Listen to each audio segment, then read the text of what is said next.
Quando eu fui alfabetizada, lá pelos 6, 7 anos, a gente teve uma cerimônia de formatura. E então a professora bolou um jogral, onde cada criança ia segurar um cartaz de cartolina mesmo, com uma letra. E cada criança diria uma frase ou uma palavra com aquela letra. Assim, a criança com a letra A, por exemplo, falaria algo como amor ao próximo. A criança com a letra B, algo como bondade. E assim por diante. No ensaio, a professora, muito sábia, chamou no canto uma menina muito retraída, muito tímida, de cabelo curtinho assim, bem Joãozinho. Chamou ela no canto e falou assim: olha, para você que não fala nada, eu vou dar a letra X. Porque para X a gente não tem frase. Então no dia da apresentação você segura a letra X e não fala nada. Aí chegou o dia da apresentação. A professora com o microfone foi passando de criança em criança. Quando chegou na criança da letra V, ela disse algo como Vitória. A professora pulou a criança da letra X e terminou na criança da letra Z, que disse algo como Z. Todos os parentes, familiares que estavam lá levantaram e aplaudiram. A menina da letra X sabia que aqueles aplausos não eram para ela. Isso aconteceu faz mais de 30 anos e eu nunca me esqueci. Eu não me esqueci porque a garota da letra X era eu.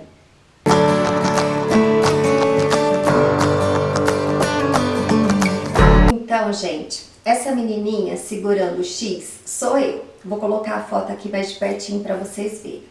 O que eu quero dizer com tudo isso não é que eu era vítima dessa situação, nem que eu sofri bullying da professora.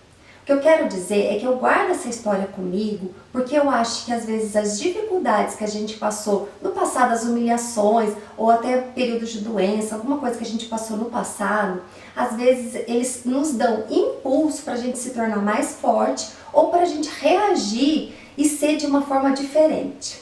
O Fabrício Carpinejar, ele tem uma frase que eu adoro, que fala assim: sou filho das minhas dificuldades. Eu uso ela no feminino, né? Que eu acho que eu sou filha das minhas dificuldades também. Essa historinha da pré-escola não foi a única dificuldade que eu superei na minha vida, mas é uma das, talvez a primeira, né? Um livro que eu gostaria de citar, indicar e comentar e que eu li muito feliz, eu devorei, foi esse daqui, ó.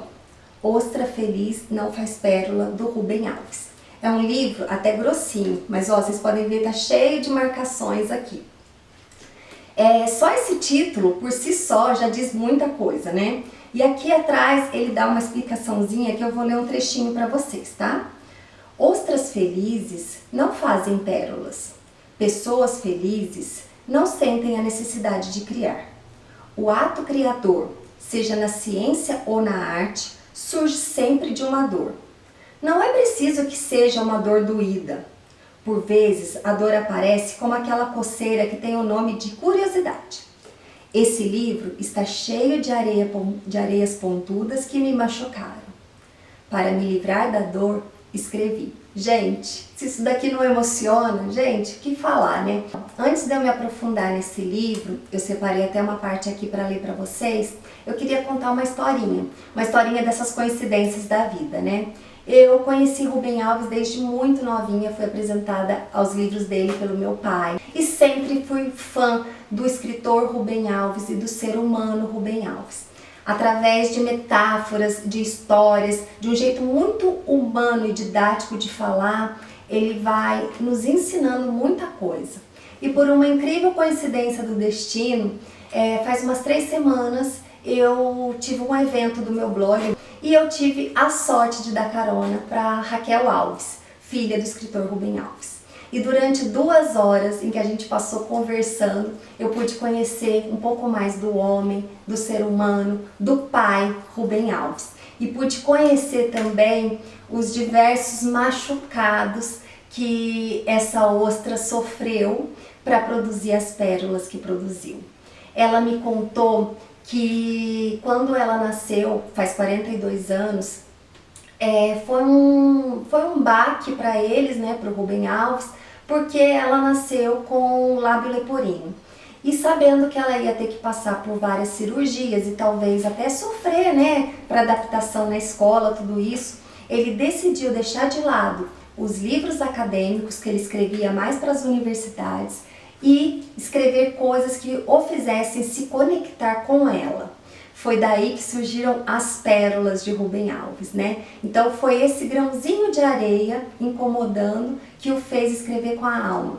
E isso é muito lindo, gente. E aí eu vou deixar o link da Raquel Alves aqui embaixo para vocês, porque ela agora também está começando um canal no YouTube e ela conta de todos os machucados que a vida lhe deu. Porque não foi só o lábio leporino, ela passou por um problema de perda de audição e hoje ela está com uma perda grande de visão também. Mas tudo isso está fazendo dela, apesar de sofrer, apesar de sentir dor, está fazendo ela ser uma pessoa melhor, que se conecta mais com o mundo, que coloca mais a alma em contato com o mundo. E eu acho isso tão lindo, gente, mas tão lindo. Eu contei esse episódio na minha infância. Na minha adolescência não foi mais fácil. Eu usei o colete de Milwaukee, não sei se vocês já ouviram falar, vou deixar uma foto aqui para vocês. Eu usei um colete de Milwaukee dos 13 aos 15 anos de idade. Vocês imaginam que essa é uma fase de idade muito complicada por si só, né? Adaptação. Você quer ser igual aos seus colegas e não o diferente, né? E eu era a diferente, usando um colete que ia do pescoço até o quadril. Tinha apelido de Robocop. Naquela época a gente não falava de bullying, né? Mas a gente sentia que tinha uma diferença. Tipo assim, foi a fase dos bailinhos, não sei se vocês pegaram isso, né? Era final da década de 80, 89 mais ou menos. Tinha aqueles bailinhos nas garagens das casas, tocava música lenta. Que menino ia chamar a Robocop pra dançar? Que menino ia beijar a Robocop? Então eu fui ficando pra trás. E aí comecei a sofrer outro tipo de bullying, porque eu era bebê também, né? Boca virgem, né? Então, tudo isso foi difícil na época, sim, mas me deu força para tentar ser diferente, me impulsionou, me deu assim uma motivação para eu reagir. E eu tentei reagir assim, me tornando mais forte, lendo muito. E eu prestei vestibular naquela época, eu estudei muito para prestar vestibular, mas para eu sair daquela cidade do interior, daquela cidade pequena onde eu sofria bullying, do que para entrar na odontologia. Depois eu me apaixonei pela odontologia, tudo bem, mas quando eu fui para a faculdade, eu construí uma nova pessoa. Foi batalhando para ser uma pessoa assim, carismática, uma pessoa que tinha muitos amigos. E no fim eu consegui. Se tem aquilo que o pessoal chama de popular, né? Na faculdade eu era popular, sabe? Eu era engraçada, eu era espontânea. Eu tinha, assim, amigos que eu tenho até hoje comigo. Em 2013, mais ou menos, eu sofri um outro baque da vida. E foi numa sessão de terapia, que eu fiz terapia por um tempo, que a minha psicóloga me perguntou o que eu gostava de fazer. E eu me lembrei que eu gostava de escrever em diários. Eu amo, desde 12 anos, uma hora eu vou falar sobre isso. Desde os 12 anos que eu escrevo diários, então eu comecei um blog bem quietinho, com um pseudônimo, eu nem colocava meu nome, bem em silêncio, em 2013. 5 anos depois, gente, eu tô aqui falando pra vocês. Então eu acho assim, são os baques que às vezes nos impulsionam a criar, não é? Então eu vou voltar aqui pro livro para ler um trecho aqui pra vocês sobre o que o Rubem Alves falou. Olha, no seu ensaio sobre o nascimento da tragédia grega a partir do espírito da música, Nietzsche observou que os gregos, por oposição aos cristãos, levavam a tragédia a sério. Ele se perguntou então das razões por que os gregos, sendo dominados por esse sentimento trágico da vida, não sucumbiram ao pessimismo. A resposta que encontrou foi a mesma da ostra que faz uma pérola. Eles não se entregaram ao pessimismo porque foram capazes de transformar a tragédia em beleza. A beleza não elimina a tragédia, mas a torna suportável. A felicidade é um dom que deve ser simplesmente gozado. Ela se basta, mas ela não cria, não produz pérolas. São os que sofrem que produzem a beleza para parar de sofrer. Esses são os artistas. E aí, para finalizar, eu sempre deixo uma dica de livro, uma dica de filme. Eu queria indicar para vocês um filme sobre Beethoven.